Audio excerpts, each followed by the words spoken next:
Welcome everybody to another edition of WCW 1994 here in TEW 2020 as we're continuing on the road towards Slamboree.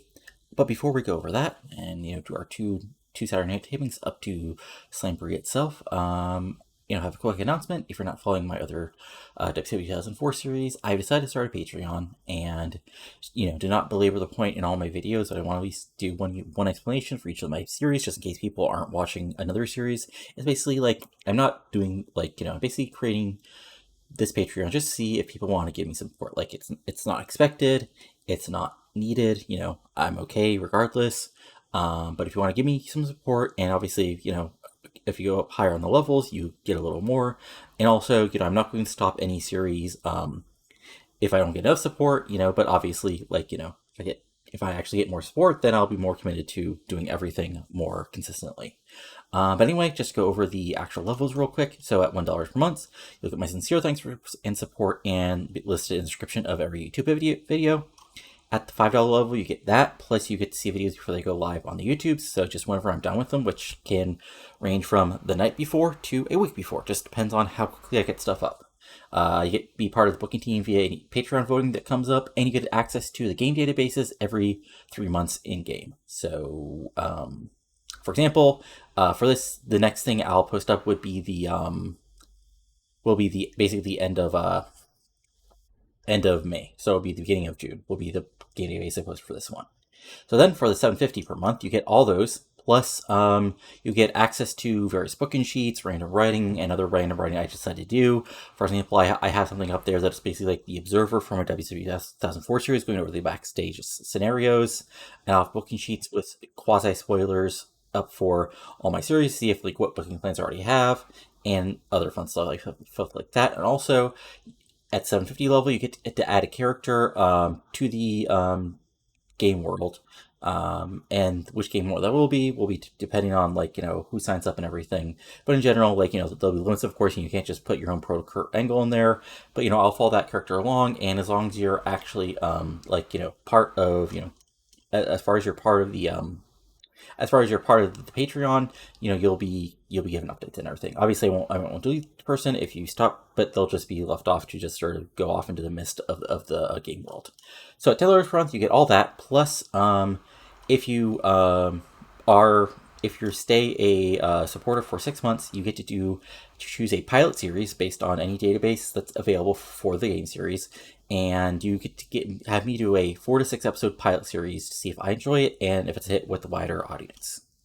And then, so at that, then at the $25 per month level, which again, I'm not expecting, if people want to support, great, but I'm not expecting anything. You get all that. Plus, and also at $10 per level, you get access to the game database every month. So you get, for this series, you get June, July, August, etc. And then at $25 a month per level, you get all that. Plus, you get to choose a storyline, or choose a storyline and assigning for a series per month, and that's in-game month, not basically per Patreon, and pilot series if you do 2 months support, because $50 versus $60 is about the same, but 2 months 25 obviously quicker than 6 months of 10. And finally, there's a $250 per month level if there's a crazy rich person actually following this series. And as far as actual goals, we've got all the way down here. Where are they? Where did they go? Are they all the way down at the bottom? Oh, maybe not. I thought they were. Anyway, the goals are basically at 20, I will go ahead and commit to basically 5 videos every week. That's my goal regardless. But sometimes life comes in, so I don't do that. But $25 per month, of course, I'll be able to do that. And at $40 per month, I'll be adding a new series determined by the Patreons, and then going from there. So that's it. Again, I'll be continuing doing all my series no matter what. But this is just something extra if people want to do it. But that's it. That's a little shill. I include timestamps just in case people want to skip right to the actual video, but just in case, be back in just a moment with the actual WCW 1994 continuing the road to Slamboree. So now it's time for the actual Saturday night as we're getting the road on the Slamboree, and we start with our first taping of Saturday night live from Pacific Arena, and we start with the answers going over Tony and Jesse going over their big main event tonight is Dustin Rhodes teaming up with Sting to take on Rick Rude and Steven Regal in a huge tag match, which gets a 69 as basically just a hype as we send to the ring for our first match of the night as. In a decent match, Ricky Steamboat defeats the Gambler in 620 by pinfall the diving crossbody. This gets a 73. Steamboat gets a 79. The Gambler gets a 36. Straightforward squash. Gambler gets a little bit of offense because he's, not a total jobber because he actually has a character, but he's still the Gambler and Ricky Steamboat is Ricky Steamboat. So he quickly takes advantage. Lots of arm drags, tosses over, goes up top. It's a diving crossbody. Easy 1, 2, 3 victory for the Dragon as he picks up the big win to open up Saturday night here. But of course, he's not done as he takes the mic and he challenges Ted DiBiase. He says, DiBiase, we fought before, but, I thought I was done with you, but I saw you, just being, just going after those young wrestlers for no reason after you defeated them in the ring. You had them beat, but you decided to humiliate them, and I couldn't stand that anymore. So right now, DiBiase for Slamboree, I'm challenging you for that. Come face me, come face a wrestler at your level, and I'll show you exactly where I'll stick that money. Then he walks away as the youngsters put over, what a challenge, that's DiBiase would be for Ricky Steamboat. But yeah, good promo as this gets a 675 and, sets up the challenge for DiBiase. That'll be a solid match for the show as both guys are veterans, not really top card workers, but good solid upper mid carders. Will have a really solid match for the pay-per-view, hopefully. Of course, if DiBiase actually, answers the call. Then we have another DDP promo package, which gets a 53 as, puts over, DDP at the club, with lots of lovely ladies. Probably, well, let's be honest here, DDP worked at a strip club, so we're just some strippers that DDP knows in Jersey. Him being, a cocky but still a babyface character, partying with hot women, motorcycles, all that good stuff, and ends up being, good God, it's good to be DDP. As this gets a 53, nothing too terrible, but nothing great either. Just building up his character as he'll make his debut sooner than later. Then we have Big Van Vader absolutely killing Brad Anderson in 301 by pinfall with the Vader Bomb. This gets a 55, and it's the exact type of match that you expect, as it's just, Brad Anderson trying to avoid the actual, the power of Vader, but Vader being Vader, and Vader eventually catching him, throwing him around, just drilling him with punches, throwing him into the corner, big splash, big just walloping him to death, slam, second rope, Vader Bomb, boom. Dead jobber. Vader gets a 76, Brad Anderson gets a 31. And then, after the match, Big Van Vader actually continues his attack, and it looks like he's going up top up to the second rope for another Vader Bomb after just kicking and pushing the referee out of the way. But Roy Hawk comes down to, he comes down to the ring, gets behind Vader, and actually tosses him off the second rope. Vader, sells it for a second, but he pops back up, and there's a stare down. And both men are about to kick the crap out of each other before WCW officials run down and basically keep them apart as the announcers put over, that Vader and Hawk and their teammates in Tsunami still want a piece of each other. So give solid 76 as this little feud continues. And then we have a backstage promo with your television champion Jacques Rougeau as he talks about how, he heard Son Tyler says he was upset about me insulting America. Well, I wasn't insulting America. I was simply telling the truth. Quebec is the greatest nation on earth. After all, such and sutter. You were in the Vietnam War, and look what happened there. America lost. America lost that war. Meanwhile, what did Quebec do? Quebec, along with our former friends in Canada, burned down your White House. Quebec is undefeated in wars. America has lost plenty, so who's truly the greatest country? I'm just telling you the harsh truth. Big heat, big booze, and yeah, there you go. 64 solid promo for Rougeau as we go forward. And then we have a fun little squash match, as in a decent match, which gets a 55. Arn Anderson and Barry Hamilton just run over Iceman King Parsons and Mike Graham in 6:59 when Arn Anderson pins Iceman King Parsons with a spinning spine buster. Yeah, I mean, this is just a squash. Like, maybe Parsons gets a little bit of offense right at the start, but sooner than later, Arn Anderson and Wyndham just take apart Parsons and Graham, and Arn Anderson gets the pin. This gets the 55. Mark Graham gets 34. Parsons gets a 29. They don't click, which I remembered after I brought them up to borrow them, but what can you do? Everyone gets a 71, and Arn Anderson gets a 75. And then we have a fun little, ouch, yikes, this was not great. I don't know what happened here. Oh, right, yeah, these guys can't talk. Anyway, so Arn and Barry are doing an in-ring. You can talk about, like, they're the tag team champions.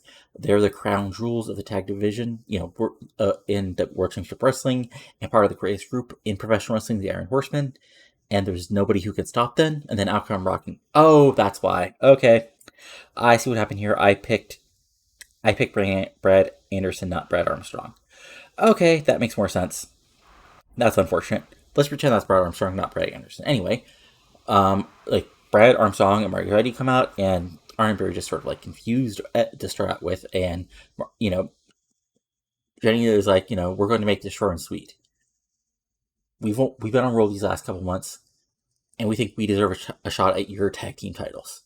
And Arn just sort of laughs, and Barry's like, what do you think? We just need to see you had a couple wins that you deserve to take on the Iron Horseman in that ring. And Brad says, look, I fought both of you guys before. It was a little in the past, but the past is the present, and I've got a great tag team partner now, and we can kick your ass at Slamboree. Big pop for that. And Arn's like, listen, son, we are the elite in this business.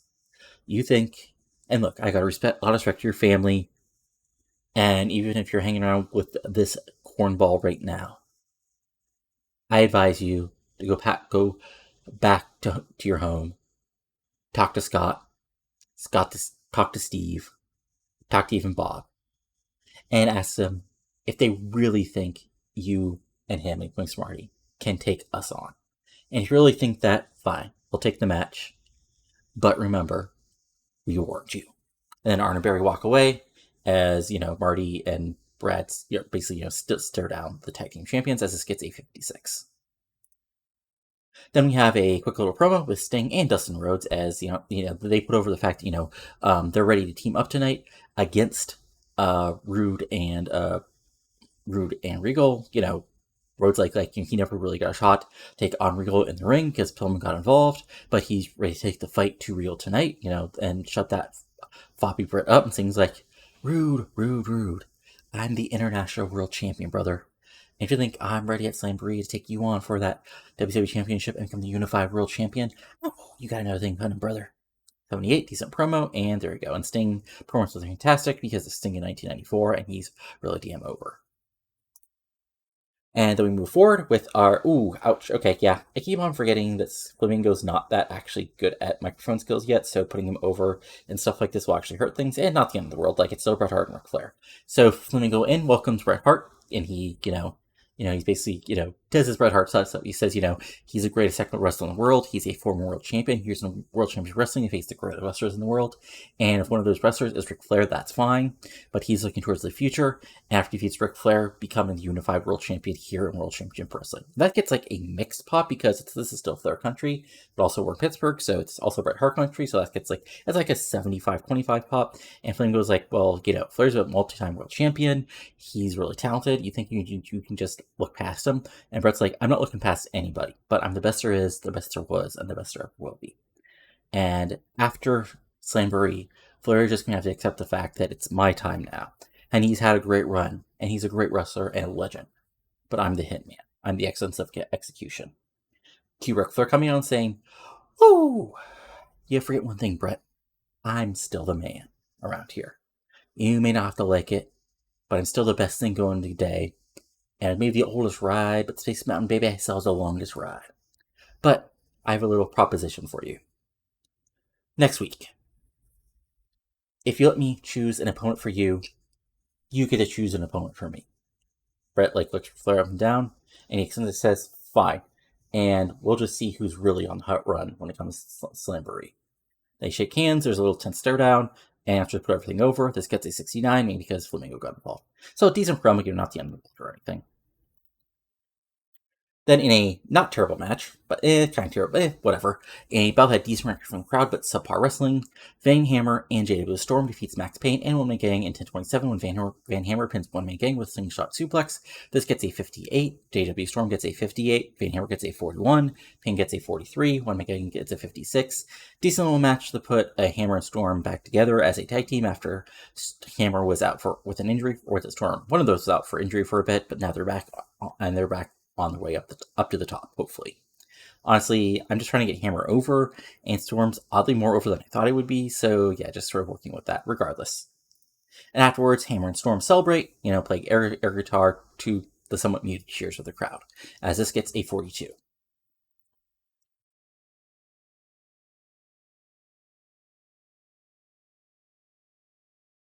Then we have a backstage promo with Ted DiBiase, who hits an 87, and kind of see the show as that Hart Flair was supposed to be the highlight, and I forgot that Flamingo would actually hurt things, but regardless, Ted DiBiase's like, oh, Ricky Steamboat feels so bad for the wrestlers. Well, too bad for them. They accept that everything has a price, including accepting a match against the most powerful man in professional wrestling, Ted DiBiase. And Steamboat, fine, I'll take you on at Slamboree. But you'll just have to face the fact that after I defeat you at Slamboree, that I'm still legitimately better than you, and I'm going to head back to the top, and I'll get through you to do it without a problem. So when your neck, so you can't get your neck back in gear when you're feeling broken down after I lay you out at Slamboree. Just remember, you asked for this. So DiBiase versus Steamboat. And yeah, there we go. As this gets an 87, so a really good promo. And then in a fun little match, which is honestly better than I expected it to be, and about that good wrestling and decent action from the crowd, Scott Steiner defeated Bobby Eaton 941 by pinfall with a fragment Steiner. This gets a 75. This is just like a pure action match. Bobby Eaton doing Bobby Eaton things, being a really good worker. Scott Steiner throwing it around. Bobby Eaton, making the comeback fight, but doing a little bit of cheating. But Steiner eventually getting the advantage and just laying with a quick Steiner line, big belly to belly, big belly to back suplex, and just throwing Eaton around. Eventually he's woozy. Up top, Frankensteiner, 1, 2, 3. Big victory for Steiner as he heads towards a rematch for the U.S. title at Slamboree against Steve Austin, as Steiner gets a 72, Eaton gets a 59, and a really good match. And then Steiner takes the mic, gets 71, and he says, Austin wants to talk like he's the future of this business, just because he has some pretty blonde hair, and he's got the back of the Iron Horseman. Well, Austin, you're going to have to face an athlete like me at Slamboree, and you got lucky last time at Spring Stampede, but maybe you may fool me once, but you sure is not going to fool me again, and after Slamboree, I'm going to be the United States champion that these fans can be proud. Pop for that as Steiner walks away, and the entrance put over, the big Austin Steiner match, what I think I did? Yeah, okay. Sting Rude, DiBiase Steamboat, Austin Steiner, Bret Hart versus Flair, yeah, okay. And now, I do believe it's main event time. Oh, nope. Okay, so yeah. Basically, what happens next is Steiner is about to exit the ringside area, and Pillman and Austin show up like they're going to get involved in the main event, and Steiner basically chases them off as, this gets the 69 and for the U.S. title and story. And now it's time for the main event. And what a main event it is. Oh, right.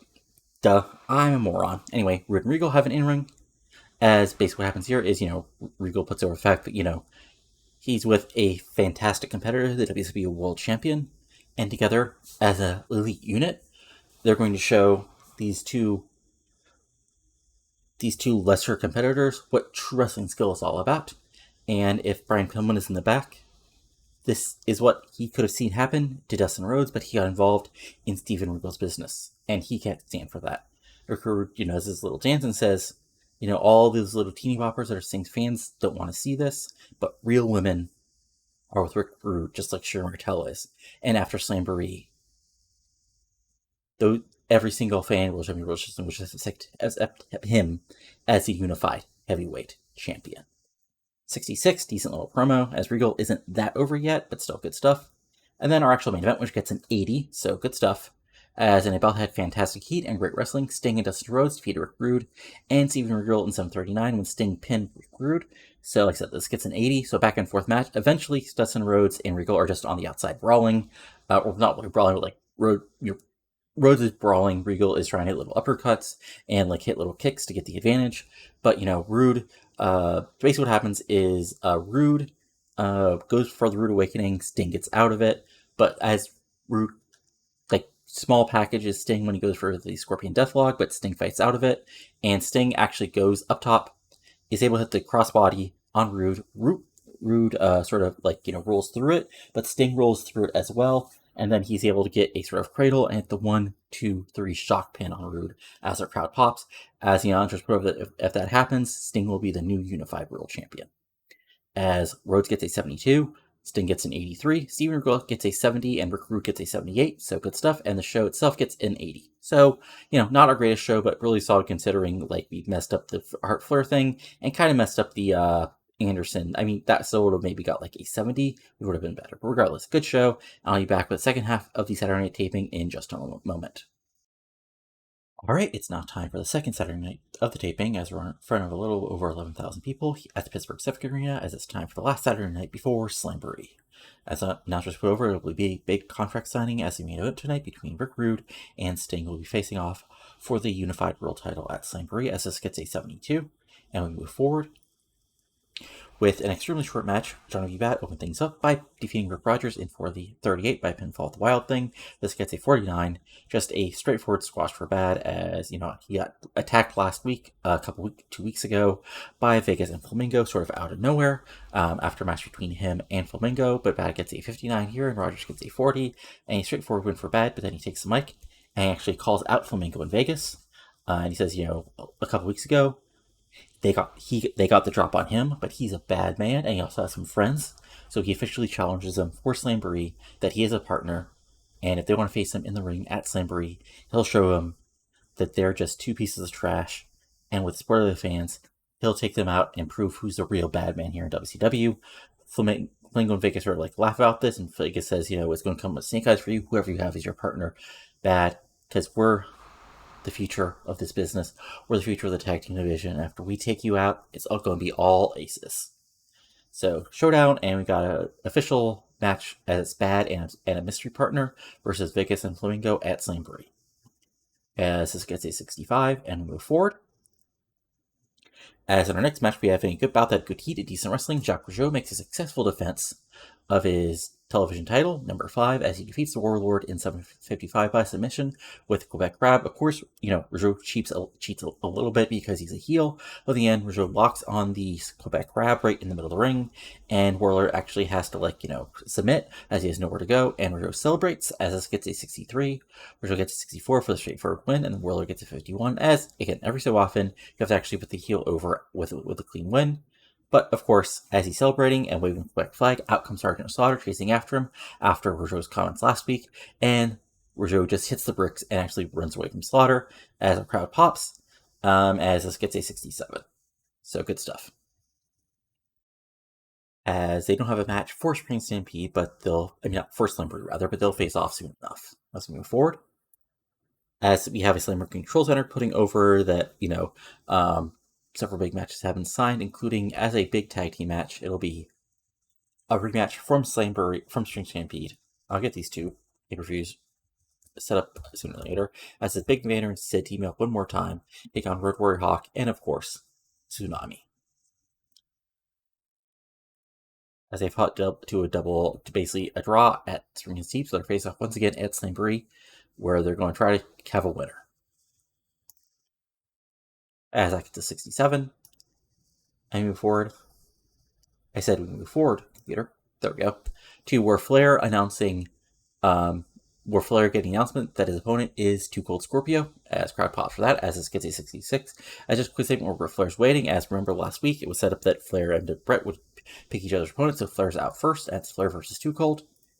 As a solid match gets a 63, about had fantastic heat and great wrestling. Ric Flair defeats Too Cold Scorpio in 9-3 by submission with figure 4 leg lock. This gets a 63, Flair gets an 86, Scorpio gets a 68. Of course, no storyline, but back and forth match. But Ric Flair is the greatest, the dirtiest player in the game and perhaps the greatest wrestler of all time, and he's able to lock on the figure 4 right in the middle of the ring, and Scorpio has absolutely nowhere to go, and he has to actually submit as Flair celebrates to a 70. As the round puts over, we're still not sure who will be Bret's opponent chosen by Flair later tonight, as he does the quick woo. Woo. And then we have a setup for the 8-man tag, as Arn and Barry are with the rest of the Iron Horsemen as they're set up for a big 8-man tag, and it seems that they still haven't got an official answer from Jenny Armstrong, even though they're out here with Scott Steiner and Dustin Rhodes. And after a moment, Brad takes the mic and says, "Well, I did talk to my dad. And, he told me there's only one answer you can give a horseman." And then Marty and Jenny both punch Arn and Barry, and the match is on. So I guess, that is actually officially set up also for the tag team titles. It's Arn and Barry versus Marty and Brad Armstrong, as this team is randomly made up, officially gets the tag title shot after a few months of pushing. So fun times. As this gets to 62, as just a quick segment before the match. And then we have the actual match going on, which is, in a superb match, Dustin Rhodes, Scott Steiner, and Rockin Country defeat the Iron Horsemen of Brian Pillman, Steve Austin, Arn Anderson, and Barry Windham in 1550 when Rhodes pins Barry Windham with a quick cradle. This gets a 75. Awesome, back and forth match. Rockin Country, get their spots in against Arn and Barry. Arn comes back with a spine buster on one of the two to get the advantage back. Austin and Steiner brawl. Steiner hits a quick big suplex probably on Pillman or Windham. Rhodes, of course, does his brawling and big lariats. And eventually it all breaks down. Big 8-man scramble. And in the end, Rhodes is able to basically surprise Pillman with a quick cradle right in the middle of the ring and gets the 1-2-3 victory for his side. As the announcers put over, the big matches coming up between all these men. As Armstrong gets a 54, Marty Jannetty gets a 65, Scott Steiner gets a 70, Dustin Rhodes gets a 73, Barry Windham gets a 78, Arn Anderson gets a 78, Steve Austin gets an 86, and Brian Pillman gets a friggin' 86. Good stuff.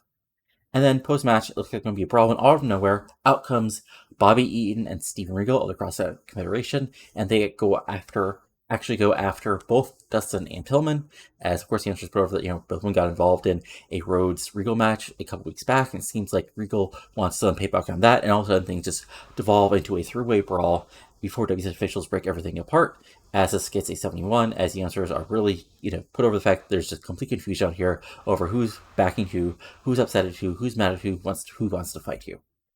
As this gets a 71, like I said, and we move forward. And then, as we go back from commercial, after the chaos is let through, Bret's waiting for his opponent, and the filming music of Chris Benoit hits to a big pop. As 69, as the answers put over, Benoit was a member of the Hart Dungeon, and now he's going to face, the student now, in some ways, faces the teacher right here on WCW Saturday Night. After it gets a 72, so not great, but also, there's no storyline, and it was basically thrown out here, without any setup. As an exceptional match, Bret Hart does defeat Chris Benoit in 12:09 by pinfall. It says with a fast roll, but this is a typical, Bret Hart finish. Victory roll, so, Benoit doesn't tap out. Bret Hart gets on the sharpshooter near the end, but it's too close to the ropes. Benoit battles out of it, goes for the crossface, but Hart gets out of that, puts his feet on the ropes, and eventually, Benoit is good, but Bret Hart is just a little bit better still, and is he able to roll up Benoit into a victory roll and get the pinfall victory over him. As this gets a 72, Hart gets an 89, Benoit gets a 72, not just for the fact that, Flair did choose, a member of the Cross-Line Federation as opposed to another, fan favorite. But, Hart gets the big win. Then, out of nowhere, Ric Flair actually comes down before and hits a quick chop block on Bret Hart, taking it out his knees, and he takes my says, you have to remember, that was just a reminder, Bret, these fans may cheer me, but I'm still the dirtiest player in the game. And, you have to remember, to be the man, you gotta beat the man, and I'm still the man. As the announcers put over the huge, huge match between these two at Slamboree for the number one contendership. As this gets a 71, and we move forward. As the announcers come back, and we, that the announcers, that the WCW officials have talked to various members, and it'll official at Slamboree. It'll be a triple threat match. between Dustin Rhodes, Brian Pillman, and Steven Regal.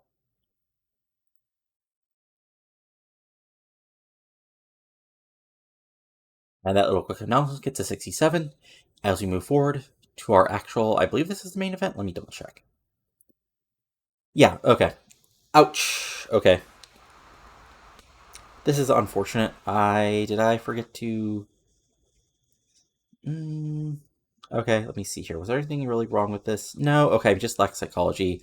Okay, I mean, not the end of the world. Like, not our best thing, but anyway. Any bouts had fantastic heat and great wrestling. Big Vader drew with Ritter Hawk in 11:44 following a double disqualification. So again, these these two men just beat the shit out of each other for a little over 10 minutes. Eventually, Tsunami gets involved, Sid Vicious gets involved, ref calls it out, but they just, punch and kick and throw each other around, brawling, big clothesline, lots of no-selling, lots of brawling. Vader hits the big Vader splash on Hawk in the corner, but Hawk basically no-sells it and just runs out of it and knocks over Vader with a clothesline. And eventually Sid gets involved, like I said, and then that brings out Tsunami, and everything is just called out as this gets a 67. Vader gets an 82, Hawk gets a 68. Lack of psychology. Hawk was his offset at the end, which I said as a wild brawl, and I should have known better, but what can you do? And then post-match, of course, I know. The brawl just continues as Vader, Hawk, Vicious, and Tsunami all brawl. Hawk is probably a little blown up, but the announcers put over, these four men will have a titanic collision at Slamboree in just a few days. As, yeah, this gets a 75 to really put that over. And finally, we've got one more segment. As, first Rick Rude comes down ringside with the WCW Championship and Sherry Martel on his arm, and then out comes the International World Champion Sting. They both put the world titles, apart from each other, and then have, then they sit down. First Sting signs the contract, and he says to Rude, you have to remember, Rude, I've been here before. I beat Ric Flair for the title. I've fought everybody you can think of who's been a star, who's been part of WCW, from Harley Race to Great Muta to Flair to Luger, Pop for referring to somebody on the company, to Brian Pillman, to everybody else. And this belt, as he points to the International Championship, has a history that we all know behind it. So that's why, after Slamboree, I'm going to prove that I'm the franchise, and I'm still the franchise here at WCW. And you can talk about how the women scream for you, how you deserve this, but Rude, you'll also have to beat me at Slamboree. And that's going to be one tough nut for you to crack. Wow! Rude fires back. Sting. You have to realize one something. I'm the WCW champion. I'm the top of this business. Despite what WCW officials don't want, I'm the champion. And yes, they're putting you in front of me because they want the little stingers to be happy. They want the little children happening, and they want your face on all the soft drinks, the little t-shirts, the lunch boxes, but they have to accept the fact that I'm the better wrestler. I'm ravishing. I'm the man who makes the women scream. And I'm the man who is going to be still the WCW champion and the unified champion after Slamboree.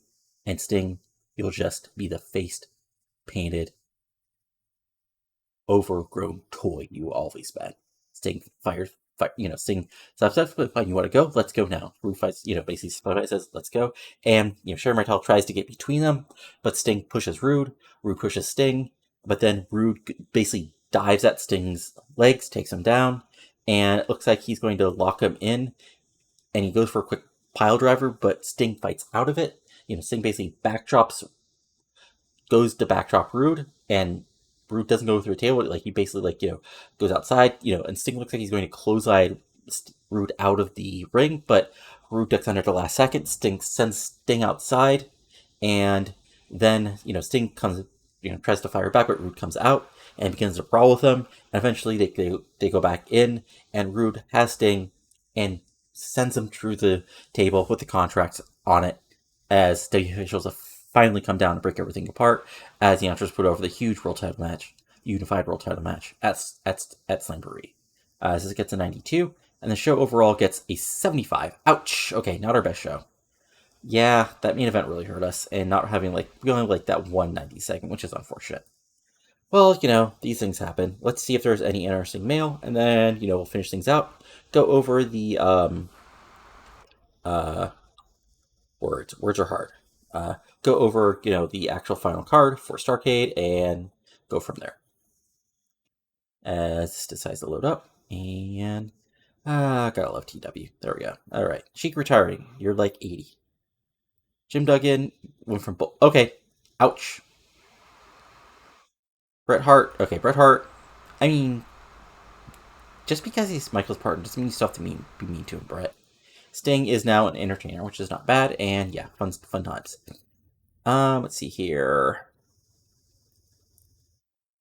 But yeah, just storyline wise, as a quick check, Steamboat DiBiase is at a 78. The Bad Flamingo Vegas is at a 67. Tag Team Feuds at a 71. Flair Hart's at an 82. Sting Rude is at an 82. Steiner Austin's at a 72. Slaughter Rougeau is at a 62. And the Young Guns feud is at a 74. And again, our final, lineup here is, of course, in the main event, we got Sting versus Rude for the Unified World Championship. We got Steve Austin versus Scott Steiner for the United States title. We've got Arn Anderson and Barry Windham defending the tag titles against Rockin Country. We got Bret Hart versus Ric Flair in a number one contendership match. We got a Titanic tag team match between Bret Hart, Big Van Vader, and Sid Vicious teaming up to take on Hawk and Tsunami one more time. We've got Ted DiBiase versus Ricky Steamboat. And we've got in a Battle of the Young Guns, Dustin Rhodes versus Brian Pillman versus Steven Regal. A match not on here because it'll show who is the mystery partner, Johnny B. Bad, and a mystery partner versus Flamingo in Vegas. That's a big match, big night for Slamboree, but that's it for now. So if you enjoyed this, go ahead and give it a like. Comment below on what you're liking and not liking. And of course, got the new Patreon there.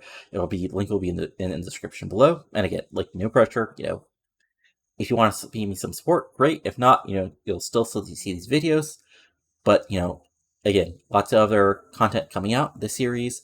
My MLW 2006, heading towards its first big show on Univision. W 2013, heading out of Payback towards Money in the Bank, where we got John Cena and Dolph Ziggler as our champions and 2 big Money in the Bank matches. And, of course, my long-running WCW 2001 series, now 2004, heading towards Slamboree itself, with Booker T versus Jeff Hardy as a world title match. But that's it for now. So talk to you later, and adios. Have a good one.